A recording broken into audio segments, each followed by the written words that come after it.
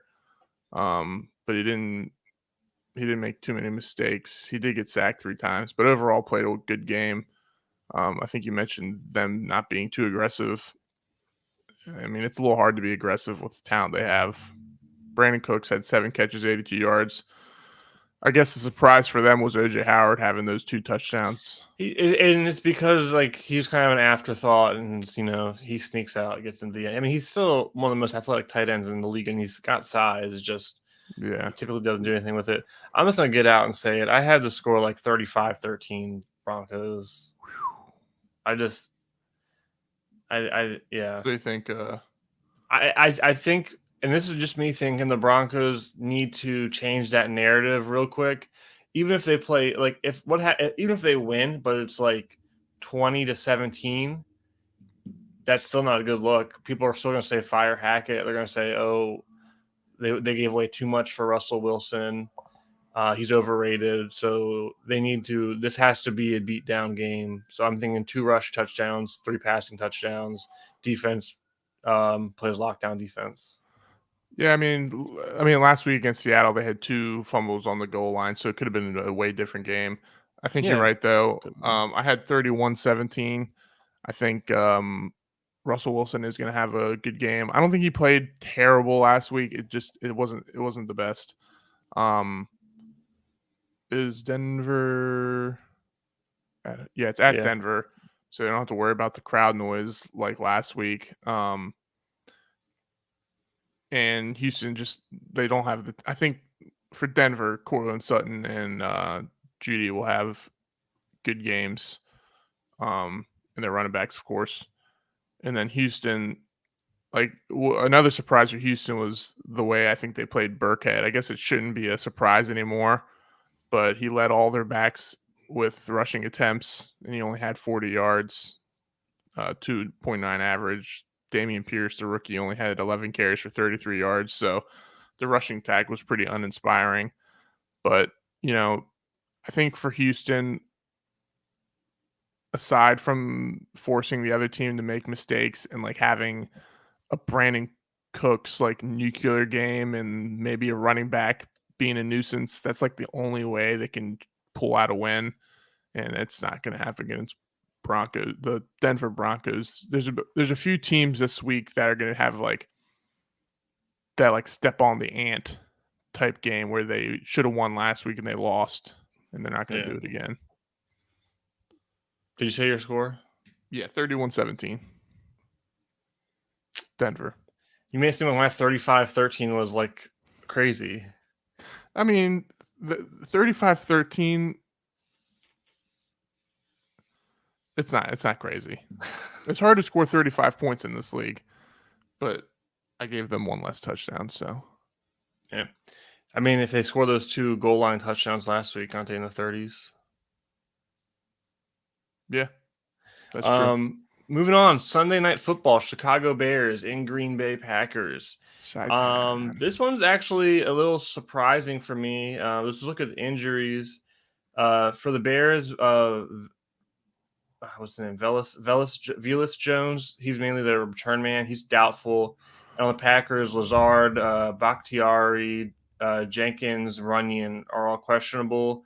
I'm assuming we're going to get updates closer to the game, but that's 3 of the. Is Runyon a starter for the Packers? I think he is. Isn't that that's a good chunk of the Packers O-line that's hurt. Packers are 10-point favorites.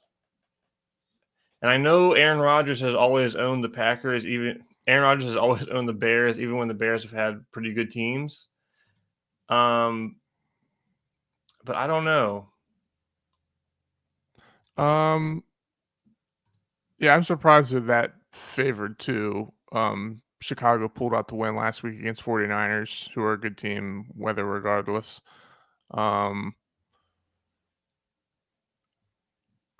Green Bay had a really rough week last week with the Vikings. They just never got their footing. This game is in Green Bay. So that crowd, it's a good crowd. I think Aaron Rodgers, he's not going to throw. Would they score last year? 3 points? 7. 7. So, I mean, Aaron Rodgers, no touchdowns and interceptions. That's not a typical game for Aaron Rodgers. I know they don't have Devontae Adams anymore, but he would have had a 70-yard touchdown to Watkins. Watson, the rookie is rookie receiver. Rookie receiver dropped the ball. It was a perfect pass. What a surprise. They just announced Julio Jones is out today. Yeah, not a surprise. That shouldn't affect the Tampa Bay Bucks too much. We'll see. But yeah, I think the two-headed monster and Aaron Jones and A.J. Dillon will have a big game today.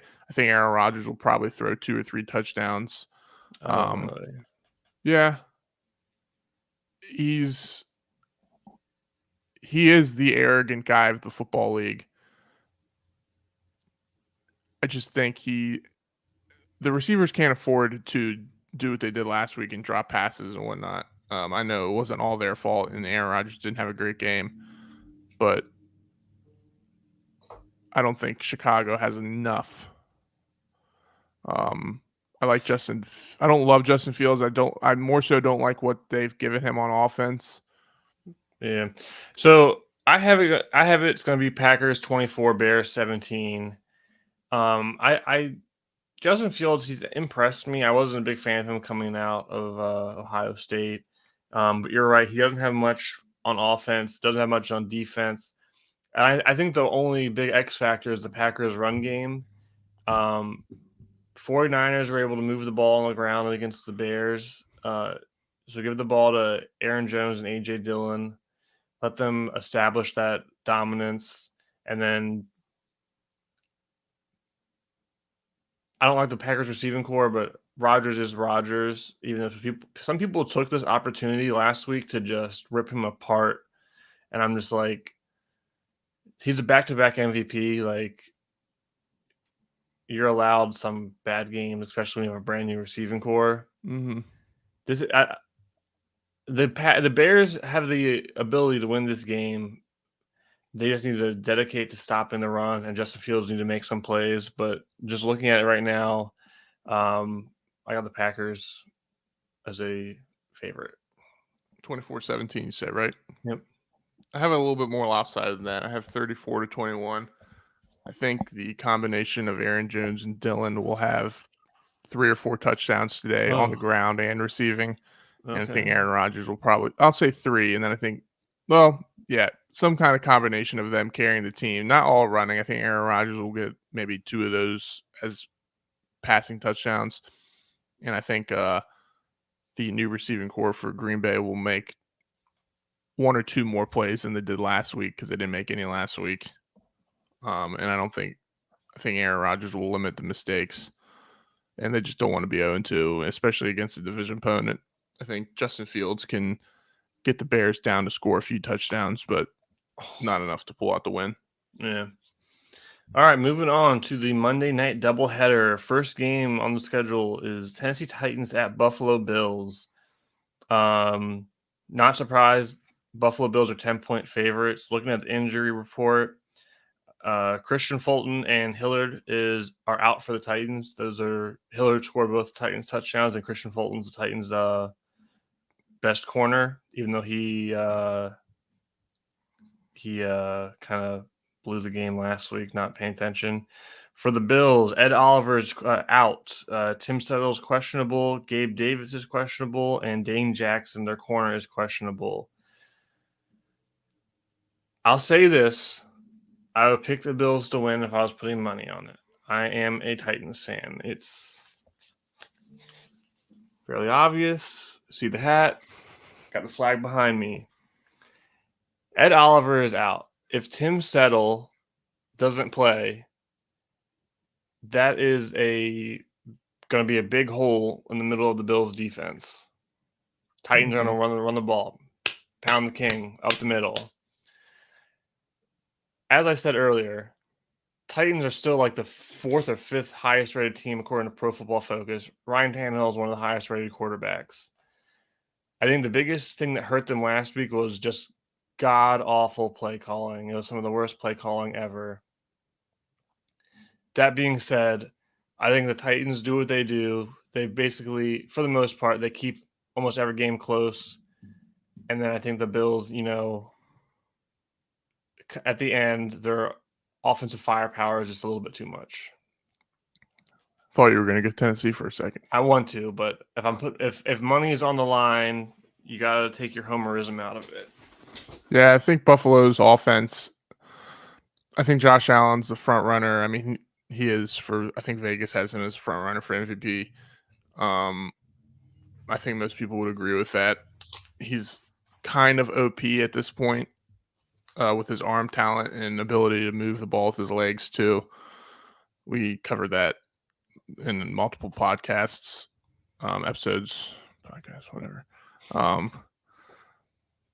And they have plenty of weapons. Gabe Davis, was he out? Did you say that? I think he's doubtful or questionable. Okay, so I mean that. Which is why I had to bench him in fantasy because they play Monday night. So like I can't get to Monday night and be like, oh shoot, he's not playing. What do I do? Yeah, they do have. You mentioned the injuries on defense too, which is big. The Titans, they should have won last week. They gave up those 2 big plays, and one was a touchdown. One led to a touchdown, I think. Saquon Barkley popped off. Derrick Henry, I don't think he played bad. He ran 20 for 80. He had 2 long runs called back. Not long, but like he had 2 10-yard runs called back. Yeah, I know. Remember you mentioning a couple times just stuff like that happening with the refs or miscues or whatever. And Tannehill had a pretty decent game, right? Respectable. Yeah. I'm going to lean with Buffalo too, mostly because Josh Allen. I do think Derrick Henry is going to have maybe a 2-touchdown game here, maybe at least a touchdown over 100 yards. I'm going to go 27-24 Buffalo. Just a field goal to win it. I don't think it's a must-win for Tennessee because of the division they're in. You don't want to start 0-2. That puts you in a hole quick. I know. If they can get, $150, 2 touchdowns out of Derrick Henry, and then Ryan Tannehill just, 250 and 2 touchdowns maybe. Whoa. That was weird. Then at that point, I think they have a chance. It sucks still that Landry. Yeah, I was going to say the season started because that killed their depth, and then the Titans backup outside linebacker. He got hurt last week towards the end of the game, and I think that is what kind of sprung the Giants' second half because it's less of a talent, it's more of a speed issue, and the Titans don't have a lot of speed on the edge. I am going to say no, 24-17 Bills. Touchdown win. I'm just worried about the Titans' ability to score touchdowns right now especially on this defense. Yeah. Now, if the Bills do sell out to stop Derrick Henry with those injuries, and Derrick Henry is having a big game in the first quarter, first half, maybe first drive of the game, first 2 drives, he's getting 5-yard, 7-yard chunks, and then they sell out for that. Maybe, Traylon Burks, he has the ability. He showed it last week, didn't he, with catching the ball and making a play downfield? Yeah, he didn't have a great game, but there was a couple plays where rather than trying to like make the corner miss, try to run him over, and he, put a little truck into him, but then still fell down. And he had another deep play where the corner tripped him up, and they called it incidental tripping, which I think is such a crap rule. If I was a DB, anytime I got torched in a close game, I would just click my feet together, dive forward, and dive right into the receiver's ankles. Like, whoops. You can't call it a penalty.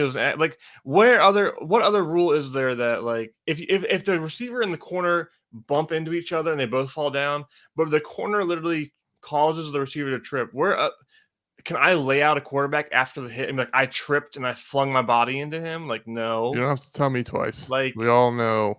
Kevin Well, you Curtis, know. 2008 playoffs against the Cardinals. Yeah, Crap. literally tripping and falling forward. Would have been like an 80-yard touchdown, potentially. Yeah. Win the game, go to But the either Super way. Bowl. Yeah, I agree with you, but I think it's gonna be a good game. I hope Tennessee pulls it out.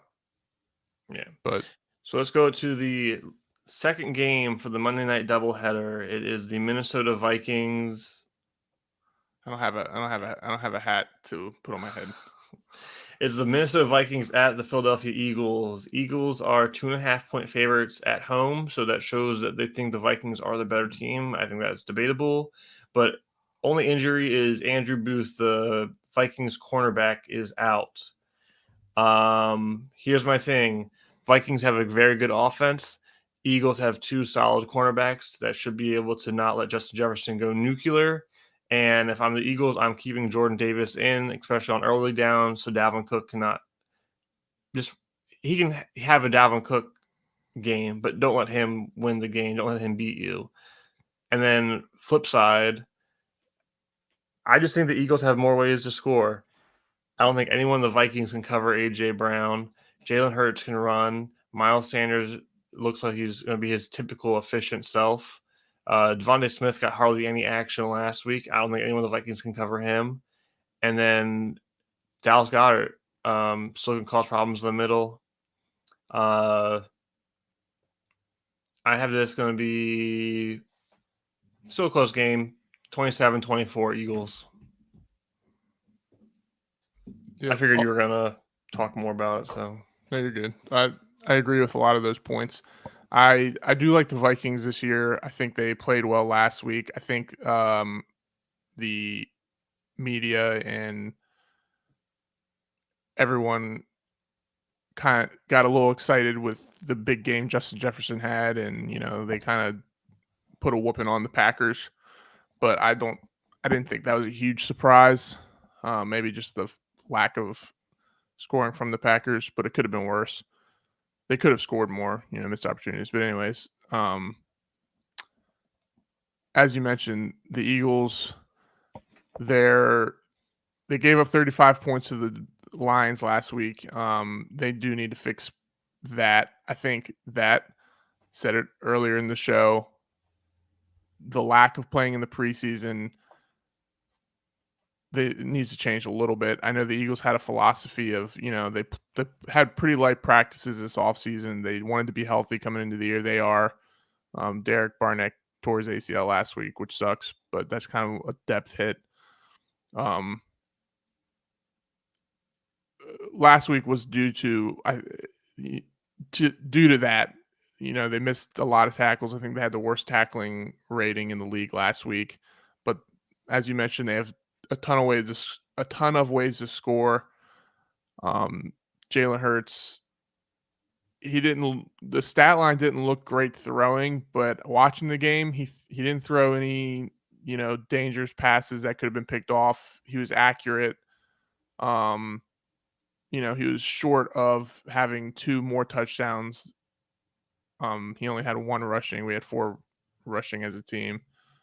But you mentioned it, AJ Brown. Go watch the draft video to understand that. But AJ Brown, he looks like a beast. He looks as advertised. I said it, I think, in the last episode, or I can't remember if I said it in an episode or not, but he looks like the best receiver the Eagles have had since T.O.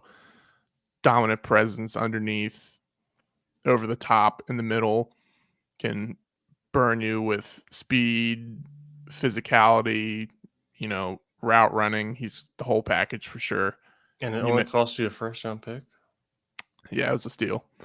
I think you're right, too, about Devontae Smith. I think he's there's a couple of articles out there saying they're worried about Devontae Smith and not getting enough action this year. Okay, yeah, okay. If you're worried about him getting action, that's understandable, but you're not worried about the talent.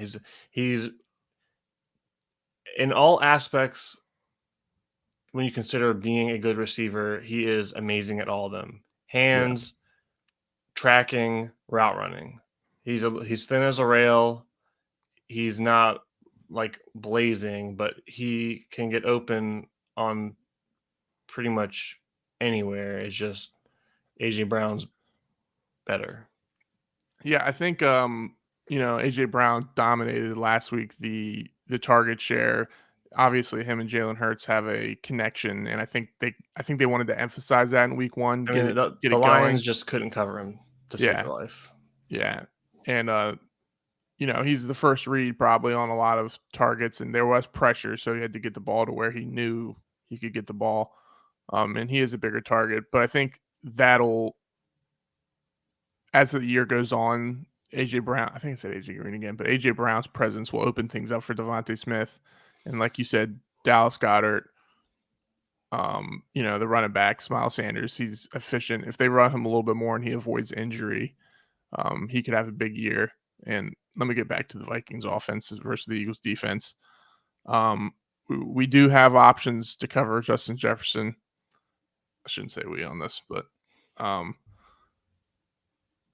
Darius Slay, Bradbury. They signed traded for the God, I can't ever remember his name. The Saints guy, Oh, Gardner. yeah, Gardner. Sorry, dog's working. But yeah, I think they have enough on offense. I got it 31-28. Nice.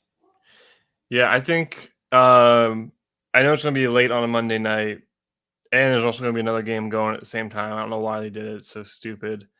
But the Vikings Eagles game, loaded with talented players, should be a back and forth game. If you're able to watch, if you're able to go into work late on Tuesday or whatever, that's the game to watch. I would agree with you. Yeah, it's surprising that it's 7:15 and the 8:30 for the Vikings Eagles game. I would rather honestly them just say, just do a Tuesday night game. Do a Monday night and a Tuesday night. That's probably not enough rest though. So why would you want to do that? Yeah, Whatever. I'm excited. All right. So I think we agreed on all of the winners. Surprisingly, no, we didn't. There was one. The Bucks, Saints, and the Colts, Jaguars. I think we were split. You pick the Jaguars? Yeah. Okay, yeah. I think it was literally the first two games we started out with we disagreed with.